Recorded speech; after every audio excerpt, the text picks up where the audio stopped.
दोन दिवसापासून हे तिसरा दिवस आज उपोषणाचा मनोज पडल्यांचा चालू आहे आणि आपण बघितलं असेल की पहिल्या 2 दिवसात की इथल्या प्रशासनानं इथल्या आंदोलकांची गैरसोय व्हावी म्हणून जाणीवपूर्वक या आंदोलकांना खारघरच्या पुढे नाही येऊ देणे, वाशीच्या पुढे नाही येऊ देणे, प्लस या ठिकाणी आले तर या ठिकाणी हॉटेल बंद ठेवणे, त्यांना पाणी मिळू नये, ह्या सगळ्या त्यांनी गोष्टी केल्या होत्या.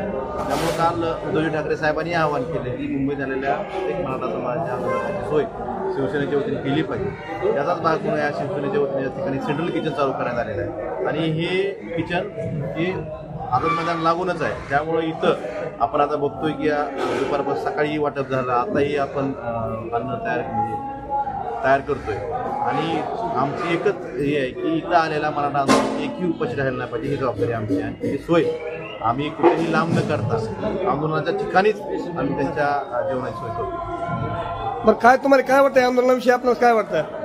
सरकारनं वाशीमध्ये जो मोर्चा आला होता आणि त्या ठिकाणी जे आश्वासन दिलं गेलं होतं त्या ठिकाणी मराठा समाजानं गुलाल लावून विजयाच्या आनंदात मराठा समाज परत गावी गेला होता. पण त्यानंतर लक्षात आलं की आपली फसवणूक झालेली आहे. त्यामुळे ती फसवणूक जी झाली त्यासाठी न्याय मागण्यासाठी समाज मागच्या 3 दिवसापासून या ठिकाणी म्हणून गेल्या 3 दिवसापासून अन्न पाणी त्यांनी त्याग केलेला आहे. त्यामुळे याची तब्येत वरच्यावर खालावत जाते. सरकारकडनं कुठली अद्यापर्यंत अधिकृतरित्या कुठलाही मंत्री किंवा मंत्री गटाचे सदस्य कुठेही या ठिकाणी सरकारनं त्या माध्यमातून म्हणून चर्चा करता आलेला नाही.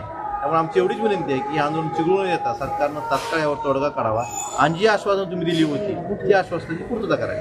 आपण काय काय सोय केली आहे या अन्नछत्रात, आपल्या अन्नछत्रात? या ठिकाणी मला तुम्हाला एवढंच सांगायचं की या ठिकाणी आलेला आपल्या जिल्ह्यातला असेल किंवा जिल्ह्याबाहेरला कुठलाही मराठा आंदोलन उपाशी राहणार नाही. त्यासाठी ज्या ज्या गोष्टी करणं गरजेचं आहे ह्या गोष्टी आम्ही करणार आहोत.